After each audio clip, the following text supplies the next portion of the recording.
সন্ধ্যে ৬টায় শুধুমাত্র জি বাংলায়। আপনারা কিন্তু দেখতে ভুলবেন না। ৬টা থেকে জি বাংলাতে চোখ রাখবেন। একদম। ঋষিতার সাথে আমার যেটা হচ্ছে, যত বান্দরামো সবসময় আমার সাথে হবে। দেখা যাক সেটা কি হয়। বেশি কিছু তো বলা যাবে না, তাহলে আমাদের কানমলা খেতে হয়। আমাকে আমি একদমই মনে একটু বড় বাচ্চা তো, ওই জন্য একটু সামলাতে অসুবিধা নেই, একটু কম অসুবিধা।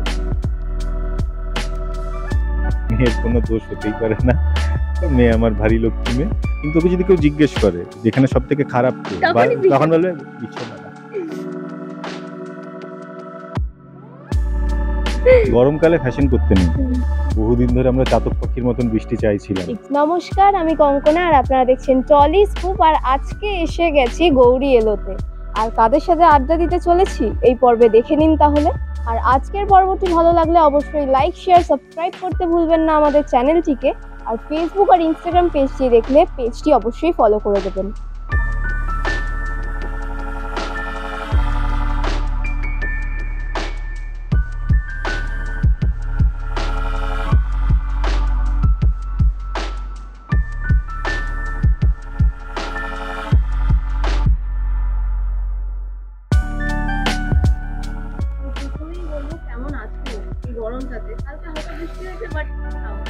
কালকে রাতের বেলা বেশ ভালো লেগেছে।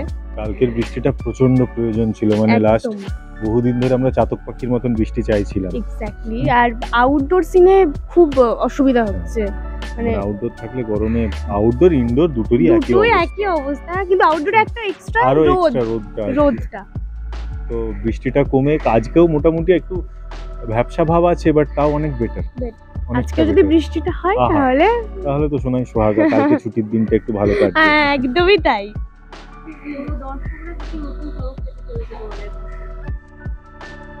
চমক বলতে এখন যেটা চলছে সেটা হচ্ছে তারাকে নিয়ে আমাদের ভরা সংসার। তারাই হচ্ছে মধ্যমণি এখন, ঘোষাল পরিবারের মধ্যমণি, নয়নের মণি। একদম। মানে কিছু একটা, হ্যাঁ মানে এবার চমক তো অবভিয়াসলি আসছে, সেটা কতটা বলা যাবে, তবে না, পিসিমণিকে দেখানো হয়ে গেছে। এবার কি ঘটবে সেটা নিয়ে, সেটা একটা দেখার। আর মানে চলেছে, কারণ আমাদের কাছে খবর আছে শৈলম একদম অন্যভাবে, অন্য গেটআপে, অন্যভাবে পিসিমণিকে দেখা গেছে, শৈলমাকে দেখা গেছে। এবং তো দেখা যাক সেটা কি হয়। বেশি কিছু তো বলা যাবে না, তাহলে আমাদের কানমলা খেতে হয়।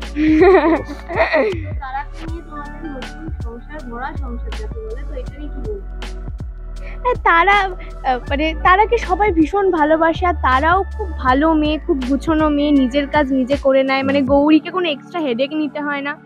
লক্ষ্মী মেয়ে যাকে বলে। তবে হ্যাঁ, দুষ্টুমি তো আছেই, যেমন বাচ্চারা দুষ্টুমি করে তার জন্য মায়ের কাছে বকাও খায়। আর বাবার সাথে মিষ্টি সম্পর্ক, তার আর মায়ের থেকেও বেশি বাবার সাথে। বাবার সাথে হচ্ছে ওই আদরের মেয়ে যেটাকে বলে, একদম আদরে বাঁদর হয়ে যায়। মেয়ের কোনো দোষ হতেই পারে না। মেয়ে আমার ভারী লক্ষ্মী মেয়ে। আর যেটা হচ্ছে ওর সাথে মানে অ্যাক্টিং করতে গিয়ে ঋষিতা, যে সেও ভারী মিষ্টি আর কি। মানে খুব মানে যেটা হয় আর কি, একটা ওই নতুন একটা জিনিস, মানে কি বলা যায় ওটাকে, মানে যেভাবে শুটিং চলছিল সেখানে টুকরা বাচ্চা চলে এসেছে আর কি, তার বিভিন্ন ধরনের জিনিস হ্যান্ডেলও করতে হচ্ছে আমাদের, একটু অন্যরকম ভাবে শুটিং হচ্ছে, সেটা বেশ ভালো লাগছে। বাবা মানে বাবাই বলে বাবাইকে তারা যতটা ভালোবাসে, ঋষিতার সাথে আমার যেটা হচ্ছে, যত বান্দরামো সবসময় আমার সাথে হবে। কিন্তু ওকে যদি কেউ জিজ্ঞেস করে যেখানে সব থেকে খারাপ কে, তখন বলবে বিছানা। ও আমাকে বন্ধু হবে না, আমি বলছি কারণ বিশ্বটা সবাই মানে অভ্যেস সবাইকে জ্বালাতন করা, বাচ্চারাও তার। ওকে না জ্বালালে সেদিন এসে বলছে আজকে তো আমাকে জ্বালাচ্ছ না। ও বাবা, এই বিষয়ে কিছু বলার নেই তাহলে আমার। বিশ্বটার কাছে যেমন মোহনাকে সামলানো ইজি, নাকি ঋষিতাকে? আমাকে আমি একদমই মনে একটু বড় বাচ্চা তো, ওই জন্য একটু সামলাতে অসুবিধা নেই, একটু কম অসুবিধা। তোমার কি বলার আছে? বিশ্বটা কি এখনো তোমাকে সেম ভাবে জ্বালায়, নাকি ঋষিতা আসার পরে একটু করেছে? না, আমাকে সেম ভাবে জ্বালায়। যখন সিনটাকে প্রত্যেকের কোটা আছে আর আলাদা কোটা পূর্ণ হয়, প্রত্যেককে জ্বালানোর আলাদা আলাদা কোটা আছে। মানে মোহনাকে একরকম, ঋষিতাকে একরকম, অন্যান্যদেরকে অন্যরকম, সুজাতা, অলিভিয়া, শ্রীতমাদের আরেক রকম, মৌসুমী দিকে একরকম। প্রত্যেকের কোটা আছে, সেই কোটা চেষ্টা করি পূর্ণ করার। দায়িত্ব নিয়েছি সেই কোটা পূর্ণ করা। আর এই দায়িত্বটার জন্য একদম জমজমাট হয়ে থাকে একদম। আর একটা লাস্ট প্রশ্ন হচ্ছে যে এই গরমে নিজেদেরকে ফ্যাশনেবল কি করে করবে? এই গরমে নিজেকে ফ্যাশনেবল করে রাখার কোনো প্রয়োজনই নেই, Exactly. যেটাতে আরামে থাকবেন সেটাই থাকুন। হ্যাঁ, মানে সেই জন্য আমরা দুজনে একটা লুক এক্সচেঞ্জ করলাম যে আমাদেরকে আবার ফ্যাশন বলছে।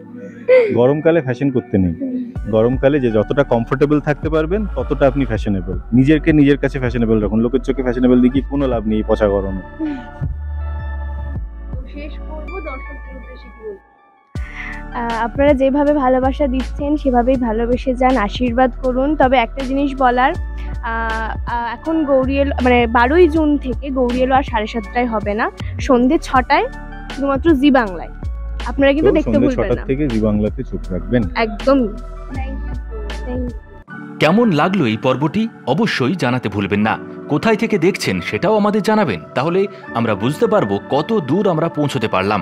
দর্শকদের কাছে আমাদের বিনীত অনুরোধ, আমাদের চ্যানেলটি সাবস্ক্রাইব করুন এবং পাশে থাকা বেল আইকনটি প্রেস করে অল নোটিফিকেশন অন করে রাখুন।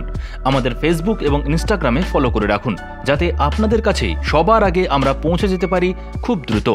পর্বটি আপনাদের ভালো লেগে থাকলে লাইক, কমেন্ট এবং শেয়ার করতে ভুলবেন না, তবেই আমাদের প্রচেষ্টা সার্থক হবে।